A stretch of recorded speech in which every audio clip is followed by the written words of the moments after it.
நீங்காதொருவனை வாழ்க.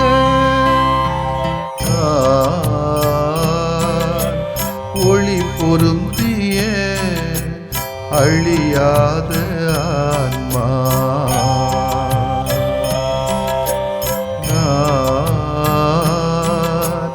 ஒளி பொருந்திய அழியாத ஆன்மா. நீ என்னில் நான் உன்னில் ஈஸ்வரா, நீ என்னில் நான் உன்னில் ஈஸ்வரா. ஒளி பொருந்திய அழியாத ஆன்மா,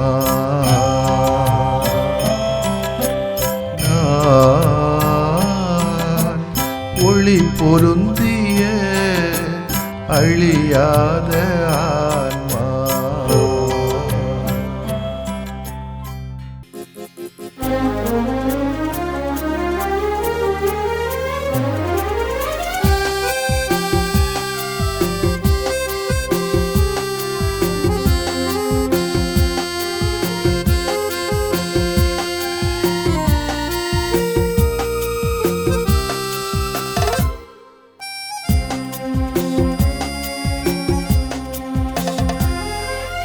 அன்புக்கு அணையேது இறைவா, உம் அன்புக்கு இணையேது தலைவா. அன்புக்கு அணையேது இறைவா, உம் அன்புக்கு இணையேது தலைவா.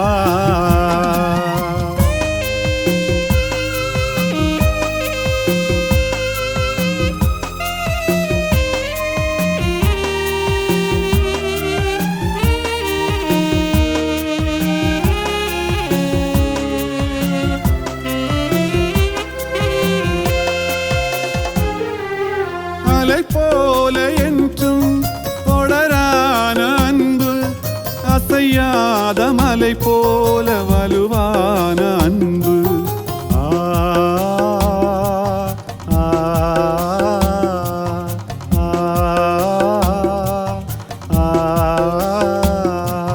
படர்வானம் போல விரிவான அன்பு, பயிர் ஈயும் நிலம் போல பரிவான அன்பு.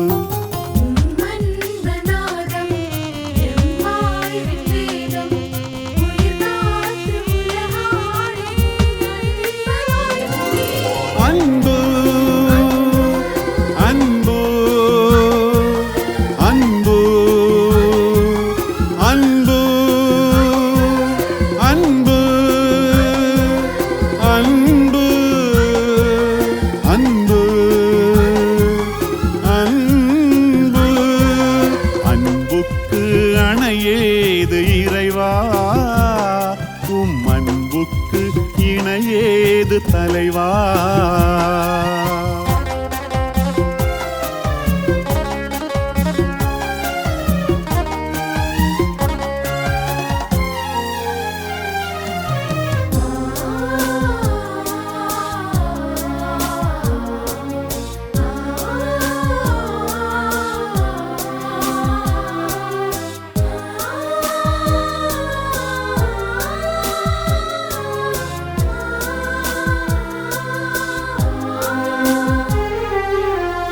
போல தாவும் கனலான அன்பு, திசை பாயும் நீர் போல வளமான அன்பு.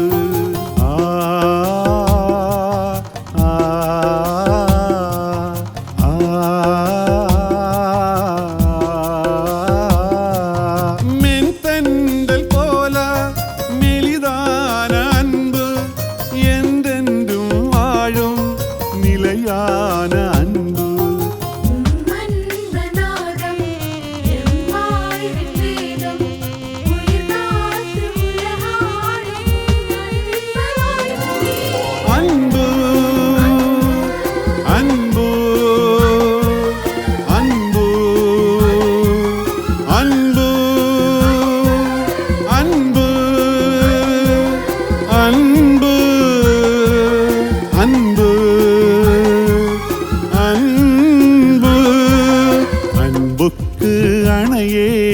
இறைவா, உம் அன்புக்கு இணையேது தலைவா.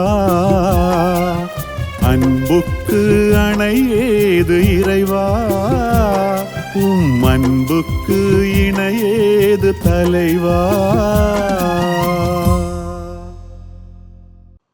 மார்க் எழுதிய நற்செய்தி அலகு 10 இறை சொற்றொடர்கள் 1 முதல் 12 முடிய.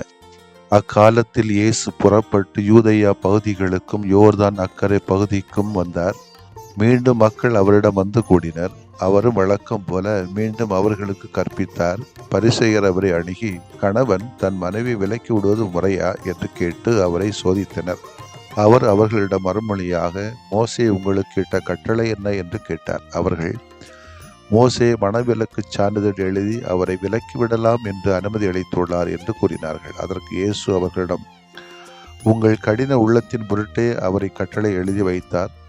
படைப்பின் தொடக்கத்திலேயே கடவுள் ஆணும் பெண்ணுமாக அவர்களை படைத்தார். இதனால் கணவன் தன் தாய் தந்தை விட்டுவிட்டு தன் மனைவியுடன் ஒன்றித்திருப்பான்.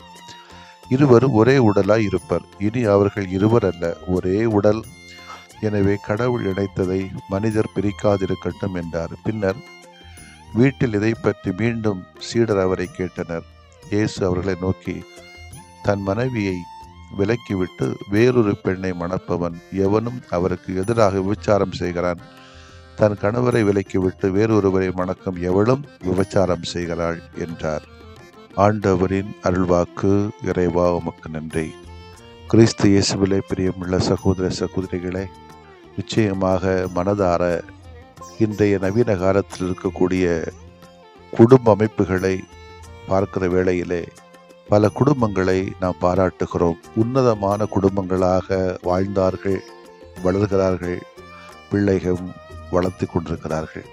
பல சவால்களை சந்தித்து பல தியாகங்களை செய்து பணத்திலும் குணத்திலும் பண்பிலும் பாசத்திலும் பல தியாகங்களை செய்து கடவுள் விரும்பிய அந்த மகிழ்வான ஒரு குடும்பத்தை, நம்பிக்கைக்கு சான்று பகிர்ந்த குடும்பத்தை வழிநடத்தி செல்கிற அத்தனை குடும்பத்தாருக்கும் நெஞ்சார்ந்த நன்றிகளை, வாழ்த்துக்களை, பாராட்டுக்களை இந்த நேரத்தில் நான் தெரிவித்துக் கொள்கிறேன்.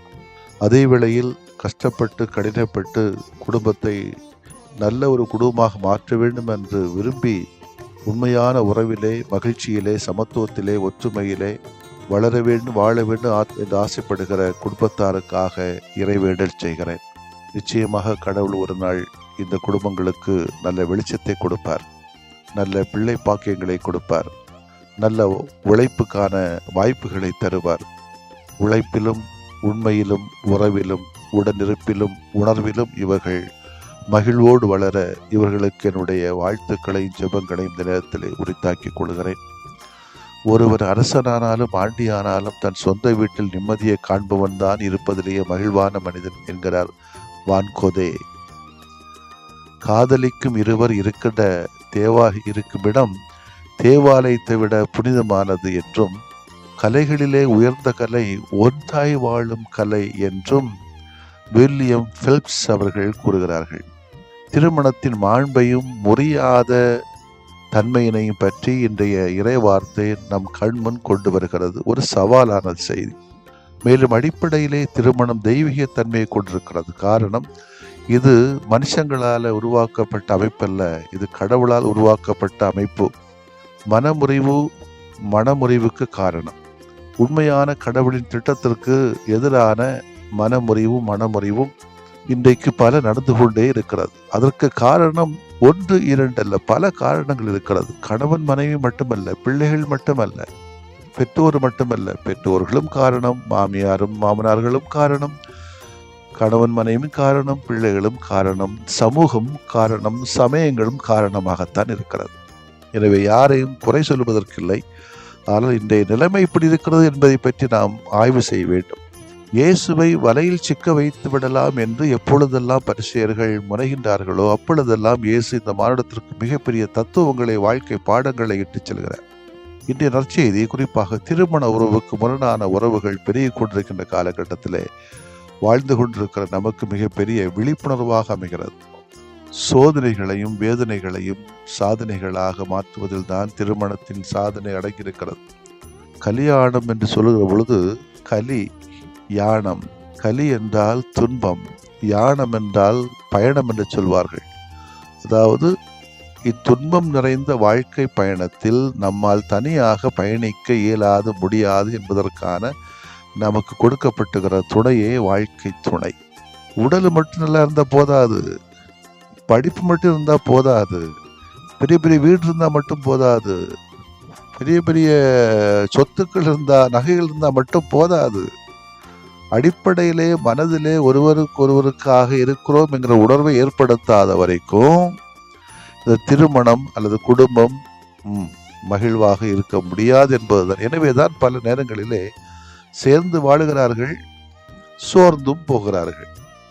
சேர்ந்து வாழுகிறோம், முடியல, பிரிஞ்சு போவோம் அப்படி என்று தம்பதியர்கள் நினைக்கிறதை விட இன்னைக்கு பெரியவங்களை நினைச்சு நீ பிரிஞ்சு போ சரியாவாது என்று சொல்லுகின்ற அளவுக்கு இன்னைக்கு வருவது போன்று ஒரு காட்சி அளிக்கிறது. இணைச்சட்டம் 24:1 பார்க்கிறோம். ஒருவன் ஒரு பெண்ணை திருமணம் செய்து அவளோடு கூடிய பின்பு அவளது அருவருக்கத்தக்க செயலை கண்டு அவள் மேல் அவனுக்கு விருப்பமில்லாமற் போனால் அவன் முறிவுச்சீட்டு எழுதி அவள் கையில் கொடுத்து அவளை தன் வீட்டிலிருந்து அனுப்பிவிடுகிறார். இந்த சட்டத்திலே காணப்படுகிற பிரச்சனை என்ன? இச்சட்டத்தில் கொடுக்கப்படுகிற வார்த்தை அருவருக்கத்தக்க செயல். எது அருவருக்கத்தக்க செயல் என்பதற்கு 2 வகையான அர்த்தங்கள் சொல்லப்பட்டது. அதாவது ஷமாய் என்ற குழு இந்த வார்த்தைக்கு விபச்சாரம் என்ற பொருளை தந்தார்கள். ஆனால் ஹிலல் என்ற குழு இதற்கு பல விளக்கங்களை தந்தார்கள். ஒன்று, ஒரு பெண் முன்பின் தெரியாத ஆணோடு பேசுவது, கணவரை எதிர்த்து பேசுவது, கணவரின் உறவினர்களை தவறாக பேசுவது, தன்னுடைய மனைவியை விட வேறு ஒரு அழகான பெண்ணை கணவன் பார்த்தால் மனைவி அருவருக்கத்தக்கவளாக கருதுவது, இவை அனைத்துமே அருவருக்கத்தக்க செயல் என்ற விளக்கங்கள் தரப்பட்டது. இன்றைய நற்செய்தியிலே இந்த 2ஆம் தரப்பு விளக்கத்தை வைத்துதான் இயேசுவை எப்படியாவது சிக்க வைக்க எண்ணுகின்ற பரிசேயர்களின் சதி இங்கே வெளிப்படுகிறது. மணவிலக்கு பற்றிய கேள்வி இயேசுவின் முன்னால் வைக்கப்படுகிறது. இயேசு எந்த பதிலை சொன்னாலும் அவருக்கு பாதகமாகவே முடிய வாய்ப்பு இருக்கிறது. காரணம், மணவிலைக்கு ஆதரித்தால் திருமுழுக்கு யோவானை இதே காரணத்திற்காக சிறையில் அடைத்து கொண்ட ஏரோதின் பிடியில் சிக்க வேண்டியிருக்கும். மணவிலைக்கு எதிர்த்தால் மோசையின் சட்டத்திற்கு எதிராக பேசிய குற்றத்திற்கு ஆளாக நேரிடும். எந்த பதிலும் இயேசுவுக்கு மோசமான விளைவுகளை உண்டாக்கக்கூடியதான் இருக்கும். எனவே எந்த அளவுக்கு கடினமான சூழ்நிலை இருந்தாலும் அதற்கேற்ற ஞானத்தை இயேசு வெளிப்படுத்துவதை இந்த பகுதியில் நாம் காணலாம். அதாவது திருமணம் என்பது பிரிக்க முடியாத பந்தம் என்பதை இயேசு ஆணித்தரமாக இங்கே வெளிப்படுத்துகிறார். திருமணம் என்பது கடவுளால் இணைக்கப்பட்ட ஒரு உறவு, அதை புனிதமாக வாழ வேண்டும் என்பது இயேசு விடுக்கின்ற அழைப்பு. ஆண் வர்க்கம் அதிகாரம் நிறைந்தது என்பதற்காக அதை தங்களுக்கு சாதகமாக மாற்றி பெண் வர்க்கத்திற்கு பாதகத்தை ஏற்படுத்தக்கூடாது. அது தவறு, ஒரு குற்றம் என்பது என்னுடைய பார்வை. எனவே திருமணத்தை வெறும் உடலை திருப்திப்படுத்துகிற ஒரு வைபவமாக கருதாமல், குழந்தை பெற்றுக்கொள்ளக்கூடிய ஒரு மிஷனாக மாற்றாமல், அதில் உள்ள புனிதத்தன்மையை உணர்வதற்கு இந்த பகுதி நமக்கு அழைப்பு விடுக்கிறது. திருமண உறவின் புனிதத்தன்மையை கணவனும் மனைவியும் அறிந்து கொண்டிருந்தால் அங்கே சரியான புரிதல் இருக்கும், தேவையில்லாத பிரிதல் இருக்காது. புரிந்து கொள்ள வாழ்த்துகிறோம், பிரிந்து செல்ல நாம் எதிர்க்கிறோம். ஆமேன். மன்றாடுவோமாக. இறைவா, உமது அன்பு பெருக்கை, நம்பிக்கையின் பெருக்கை உணர்ந்து நாங்கள் எங்கள் குடும்பத்தில் வளர்ந்திட வாழ்ந்திட அருளை தாரும். ஆமேன்.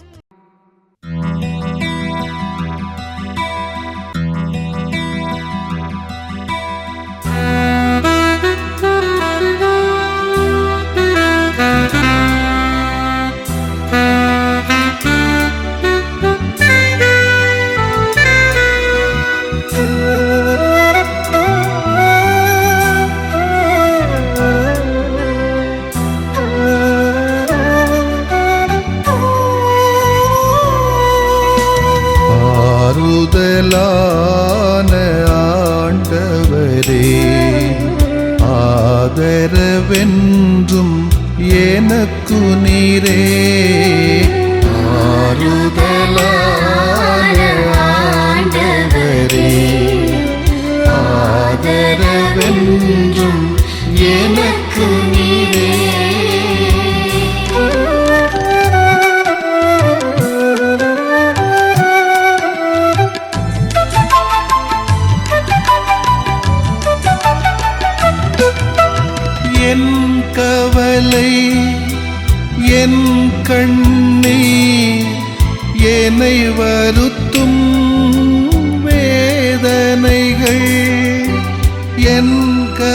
கவலை என் கண்ணீர் என்னை வருத்தும் வேதனைகள் என் பயங்கள் நெருக்கடிகள் எல்லாம் ஏற்றனை தேற்றுமையா என் பயங்கள் நெருக்கடிகள் எல்லாம் ஏற்றனை தேற்றுமையா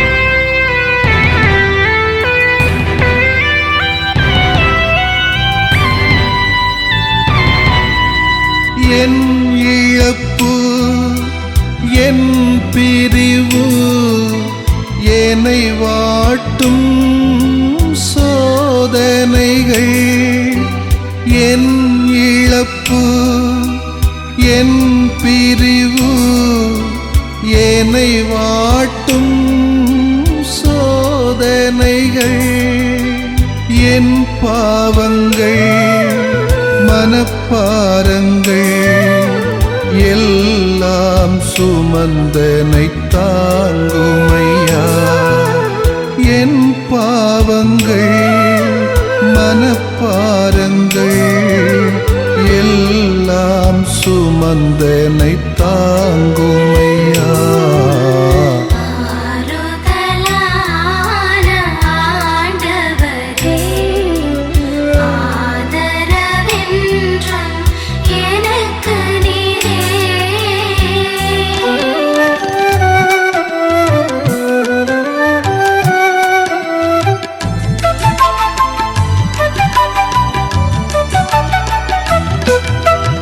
என் குடும்பம் என் பணிகள் என்னை அழுத்தும் பல சுமைகள்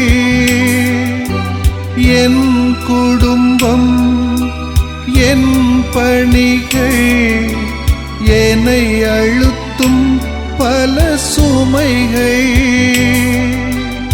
என் நோய்கள் கடன் துயர்கள் எல்லாம் பார்த்தென்னை நடத்துமையா என் நோய்கள் கடன் துயர்கள் எல்லாம் பார்த்தென்னை நடத்துமையா ஆறுதலான ஆண்டவரே ஆதரவென்றும் எனக்கு நீரே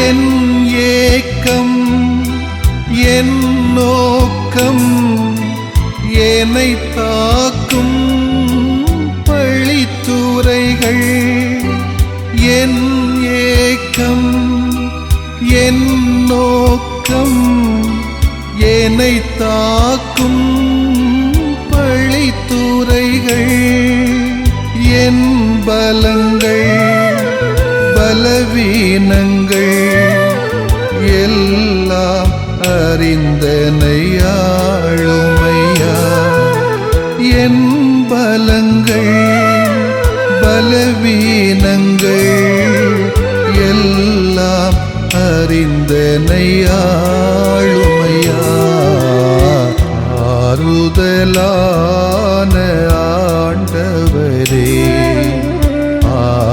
ஆதரவென்றும் எனக்கு நீரே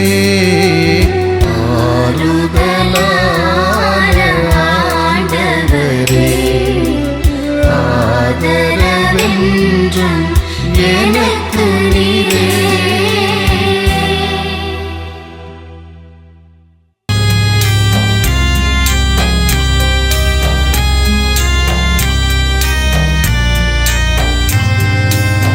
மாண்புயரிவருள் அடையாளத்தை தாழ்ந்து பணிந்து ஆராதிப்போம். பழைய நியம முறைகள் அனைத்தும் இனி மறைந்து முடிவு பெறுக. புதிய நியம முறைகள் வருக. புலன்களாலே மனிதன் இதனை அறிய இயலா. குறைகள் நீக்க நம்பிக்கையின் உதவி பெறுக.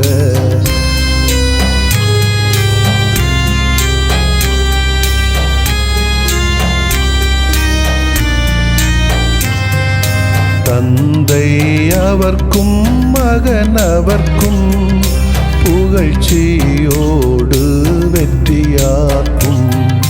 மீட்பின் பெருமை மாட்சிமையோடு வலிமை வாழ்த்து யாவுமாக. இருவரிடமாய் வருகின்றவராம் தூய ஆவியானவர்க்கும் அளவில்லாத சமப்புகழ்ச்சி என்றுமே உண்டாகுக. ஆமென்.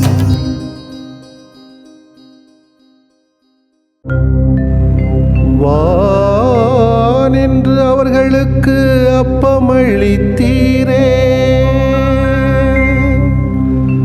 இனிமையெல்லாம் தன்னகத்தில் கொண்ட அப்பம் இதுவே. மன்றாடுவோமாக. இறைவா, இந்த வியப்புக்குரிய அருளடையாளத்திலே உம்முடைய பாடுகளின் நினைவை எங்களுக்கு விட்டு சென்றீ. உம் திருவுடல் திருநத்தமாகியவற்றின் தூய மறைபொருளை வணங்கும் நாங்கள்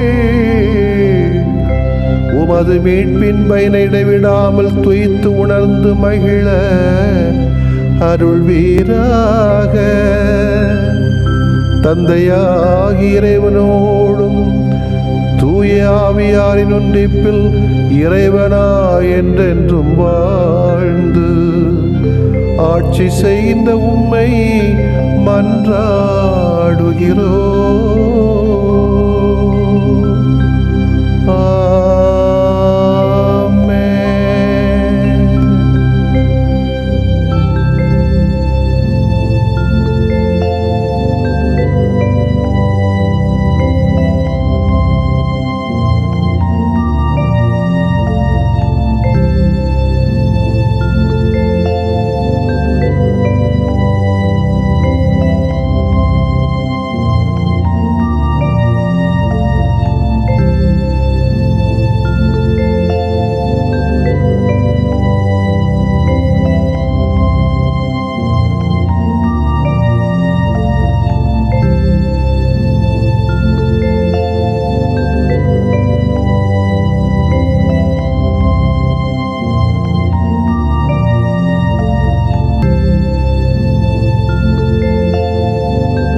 மப்பகரி மப்பகரி சரி சாரிகா மப்பகரி மப்பகரி சரி சாரிசா.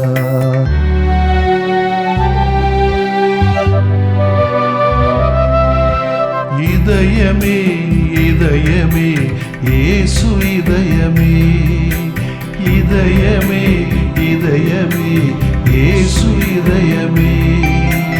இரக்கமாயம் இதயம் ஆளும் இதயமே, இரக்கமாயம் இதயம் ஆளும் இதயமே.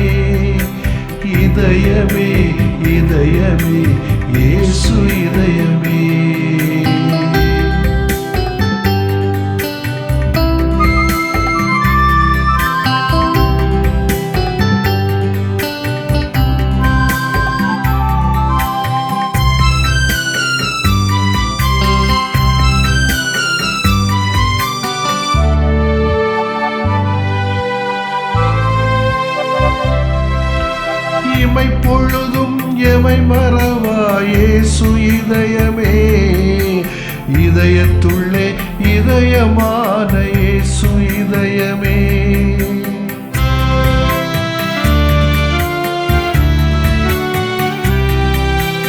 இமை பொழுதும் எமை மறவா இயேசு இதயமே, இதயத்துள்ளே இதயமான இயேசு இதயமே.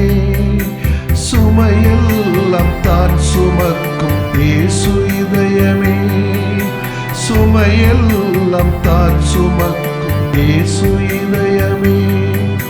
சுடராக எமை மாற்றும் இயேசு இதயமே, இதயமே இதயமே இயேசு இதயமே.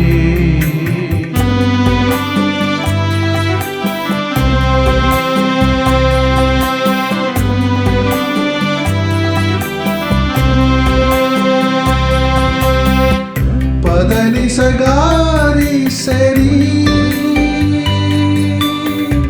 பதனி சகாரி சசா, பதனி சகாரி சரி, பதனி சகாரி சசா. மனிதநேய உணர்வு தரும் இயேசு இதயமே, மன்னிக்கின்ற குணமும் தரும் இயேசு இதயமே.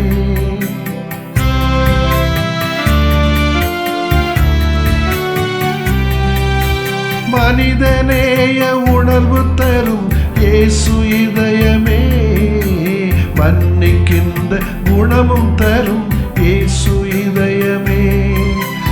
உலகெல்லாம் பாசம் பொழியும் இயேசு இதயமே, உலகெல்லாம் பாசம் பொழியும் இயேசு இதயமே.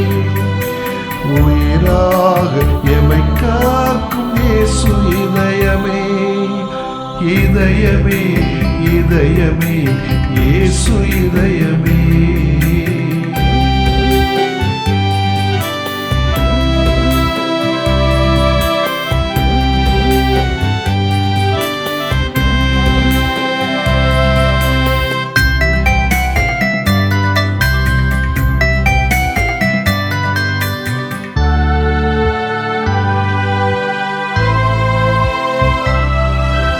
நீதி வழியில் நிதம் நடத்தும் இயேசு இதயமே, நிலையான நிம்மதி தரும் இயேசு இதயமே.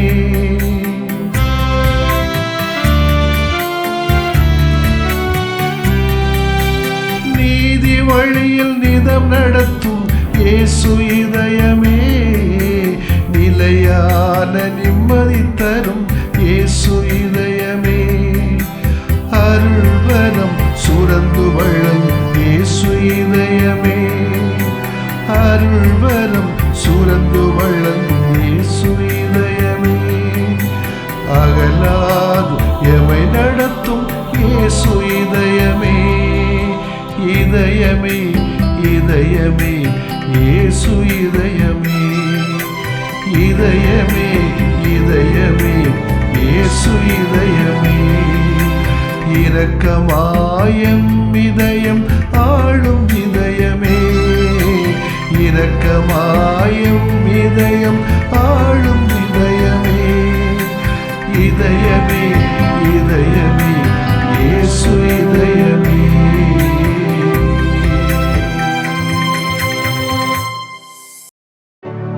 நிலையான புகழுக்குரிய தூய இறை நன்மைக்கு எல்லா காலமும் தொழுகையும் புகழும் போற்றியும் ஆட்சிமையும் உண்டாக கடவது. போற்றியும் ஆட்சிமையும் உண்டாக கடவது. தந்தை மகன் தூய ஆவியாரின் பெயராலே ஆமென்.